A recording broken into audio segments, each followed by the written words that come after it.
ආයුබෝවන් සුබ දවසක් වේවා. ඉතින් සියලු දෙනාම ආදරෙන් පිළිගන්න අපේ Euro Sri Lanka YouTube channel එකට වෙන්න වගේම සුපුරුදු විදියට. ඉතින් කොහොමද ඔයාලට වින්ටර් එක පටන් ගන්නම ආරම්භ වෙලා තියෙන්නේ. ඉතින් සීතල පොඩ දැනෙනවා. ඉතින් ඔයාලට මතකද මම වීඩියෝ එකක් කරා මේ බයික් රයිඩර්ස්ලා ගැන. කියන්නේ රයිඩර් කෙනෙක් ලංකාවේ. ඉතින් එයාගේ මාර්ගෙන් මම දැන් මේ සෑහෙන දවසක් වෙනවා මේක පටන් ගන්න. ඉතින් මාත් පාර්ට් ටයිම් ඒ ජොබ් එක කරනවා ඉඳලා හිටලා නිවාඩු තියෙන වෙලාවට. මොකද මේ නැත්නම් ඉතින් පැය 8ක් වගේ වැඩ කරලා ඊට පස්සේ ඉතින් ගෙදර නැත්නම් යාළුවොත් එක්ක එහෙම වැඩිනට තව වැඩිපුර ගාණක් අතර හොයාගන්න පුළුවන් ෆ්‍රීලාන්ස් ජොබ් එකක් කැමති වෙලාවට වැඩ කරලා කැමති වෙලාවට ගෙදර ඉන්න පුළුවන් කවුරුත් රැස්යක් නැහැ මේක පස්සේ එලවන්න කියලා. ඉතින් මමත් හිතුවා ඒකට ජොයින් වෙන්න ඕනේ කියලා.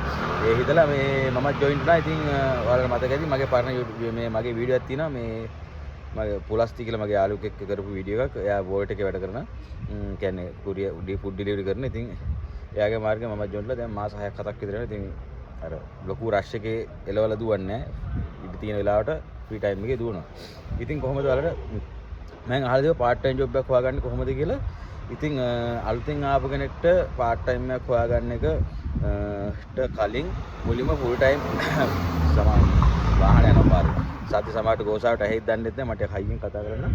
මේ full time part time permit එකක් ගන්න කලින් අලුතෙන් එන කෙනෙක් මුලින්ම තමන්ගේ ෆුල් ටයිම් වැඩ කරන තැන කාඩ් එක ඒ ටික ඔක්කොම මුලින්ම හදාගෙන ඉන්න. මොකද ඒක සෙට් කරගන්න නැතුව පාර්ට් ටයිම් එකට යන්න හදන්න එපා. මොකද ID කාඩ් සෙකන්ඩරි පර්මිට් තියෙන ඔය ප්‍රොසෙස් එක ඔය ටික හරියට නැත්නම් ඔක ප්‍රශ්නයක් වෙන්න පුළුවන්. ඒකින්ද මුලින් ඇවිල්ලා කෙනෙක් නම් අනිවාර්යයෙන්ම තමන්ගේ ප්‍රධාන රස්සාවේ කාඩ් එක හදාගෙන ඒ ඔක්කොම වැටි කරලා පාර්ට් ටයිම් එකකට යන්න. ඉන්ලීගල් වැඩ කරන්න යන්න එපා.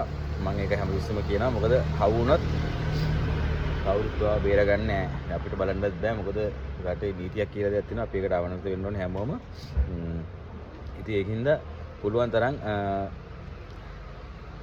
දැන් ඔයා ෆුල් ටයිම් පර්මිට් එක ඔක්කොම ඔයාගේ ID කාඩ් ඔක්කොම හදාගෙන TRC ඔක්කොම දාගෙන ඔක්කොම උනාට පස්සේ ඔයා පාර්ට් ටයිම් එකට ඇප්ලයි කරනවා නම් ඔයා ජොබ් එකක් හොයාගෙන යන්න ඒ කම්පැනියෙන් ඔයාට දෙයි පේ කරන්න ජොබ් ප්ලස් එකට සෙකන්ඩරි පර්මිට් එකට ඇප්ලයි කරන්න ඕනේ. ඇප්ලයි කරලා සාමාන්‍ය ඇප්ලයි කරන ජොබ් එක අනුව ඩිපෙන්ඩ් වෙනවා පර්මිට් එකෙන් එන කාල සීමාව. ඉතින් සාමාන්‍ය යුරෝ 100ක 120ක් වගේ අතර ගානක් තමයි යන්නේ. ඇප්ලයි කරලා ගන්න පුළුවන්. වැඩි අමාරුකුත් නෑ. පාර්ට් ටයිම් තියෙන එක තැන්වල එක ගන්න. ඒක වටිනාකම තියෙන්නේ ඔයාලගේ FS3 ડોකියුමන්ට් එක කියන්නේ මේ අලුතෙන් එන කට්ටියට නෝ ගැන කිසි අවබෝධයක් නැතුව ඇති. මෙහි ඉන්න ටිකක් සාමාන්‍ය අවුරුද්දක් දෙකක් ගියාම ඉන්න කට්ටිය දන්නවා ඒ FS3 ડોකියුමන්ට් එක කියන්නේ මොකද්ද කියලා. ඒකට වටිනාකමක් ලැබෙනවා පාර්ට් ටයිම් පර්මිට් එකක් තිබ්බොත්. මොකද ඔයා කවදා හරි දවසක ඩිපෙන්ඩ් ඔයාගේ ෆැමිලි එකක් හරි නැත්නම් ළමයි හරි හැම ගෙන්නන්න ඉන්නවා නම් ඒ ડોකියුමන්ට් එක දාලා ඒතර ඔයා ජොබ් දෙයක් කරනවා කියලා ලීගලි පෙන්වන්න පුළුවන්. ඒක දින වටිනාකම. ඉතින් බලලා ඇප්ලයි කරලා පාර්ට් ටයිම් වලට එන්න කට්ටිය කියන්නේ try කරන කට්ටිය එහෙම ඒව කරන්න. ඒ වගේම තව දෙයක් කියනවා මම මේ මෑතකදී මේ වැඩි දවසක් නැහැ දැන් මේ දැක්කා නම් සතියක දෙකක ඉඳන් මේ මොවට එන විදිය ගැන කියලා දෙන පොරක්. හරිද? මම පොඩ්ඩක් පස්සෙන් පන්නලා ගිහිල්ලා බැලුවා මේ මිනිහා කෑ කිව්ව කෙනෙක්.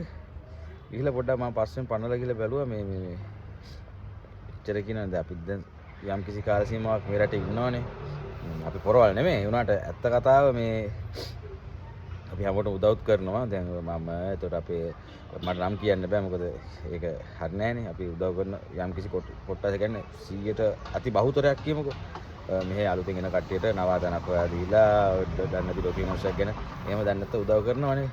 ඉතින් මේ ළඟදී මම මේ දැක්ක මේ ටිකක් මේ YouTube එකේ නේ මේ TikTok එකේ පොරක් මේ සමාවෙන්න ඕනේ වචන දා කියනකොට මේ කෙනෙක් මේ මොවට එනගෙන කියලා දෙනවා. ඉතින් මමත් බැලුවා මේ අලුත් මොණක් හරි සතුටුයි. කවුද කෙනා කින්නම ගමනට එයා මේ කියා කිව්ව කෙනෙක් සතුටුයි. ඉතින් හොඳයි. ආපු විදිය කොහොමද කියලා දන්නේ නැහැ. හැබැයි ඉතින් එයා ඇවිල්ලා මම හිතන්නේ මම චෙක් කරලා බලනවා ඇවිල්ලා මේ මාස දෙකක් තාම මාස 3ක්වත් නැහැ. ඉතින් එයා මොවට එන විදිය ගැන මිනිසුන්ට කියලා දෙනවා. මුලින්ම මම හිතන්නේ තාම එයා TRC කාඩ් එකත් හදාගෙනද කියලා මට හිතා ගන්න බෑ මේ. ඉතින් එහෙම දාන හින්දා මේ මාත් කල්පනා කරා කොහොමද කියලා. ඉතින් පොඩ්ඩක් බලන්න සමහරු වංචාකාරයොත් ඉන්නවා. මේ හොඳ මිනිස්සුත් ඉන්න මම බලන මේ මිනිස්සු සම්බන්ධ කරගන්න මේ යා මිනිස්සුන්ට එන විදිය කියලා දෙන්න කියන්නේ යා එන විදිය කියලා දෙන්න කියන්නේ මේ එයා කට්ටිය ගන්න හදන මොකක් හරි එහෙම තමයි එයා දාලා තිබ්බේ මම දැක්ක විදිහට අහම්බෙන් මම දැක්කේ වීඩියෝ එක. ඉතින් මට ඕනේ මේ මම හැමතිස්සෙම කියනවානේ හොරුන්ට වංචාකාරන්ට රැවටෙන්න එපා කියලා. මිනිස්සු ගේම් ගහනවා තමයි ඉපදලා ඉන්නේ අපේ ලංකාවේ මිනිස්සුන්ගේ. මම සවාවින්න මේ කියලා ඉතින් අර හොරු වංචාකාරන්ට රැවටෙන්නේ නැතුව හරි විදිහට එන්න බලන්න.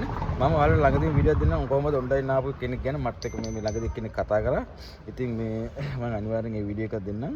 මේ මොකද හේතුව මාත් එක්ක කෙනෙක් කතා කරා යාකෝ එයාගේ එක්ස්පීරියන්ස් එක එයා කියන්නේ මම ඒ කෙනාගේ වීඩියෝ එකත් ඔයගොල්ලන්ට අනිවාර්යෙන්ම ළඟදී මරන් එන්නම්. ඉතින් එහෙනම් අපි හම්බෙමු නැවත අලුත් වීඩියෝ එකකින් මේ මම ළඟදී තව වීඩියෝස් ටික දාන අර එක්ස්පීරියන්ස් එක අලුත් කියන්නේ ඔන්ලයින් ඇප්ලයි කරලා ආපු කෙනාගේ පොඩ්ඩක් එයා මම හම්බ වෙලා එයාගෙන් අහලා විස්තර ටික එයාත් එක්ක කතා කරන වීඩියෝ එක ඔයගොල්ලන්ට දෙන්නම්. එහෙනම් ඉතින් සීල දෙනාටම ජයෙන් ජය වේවා.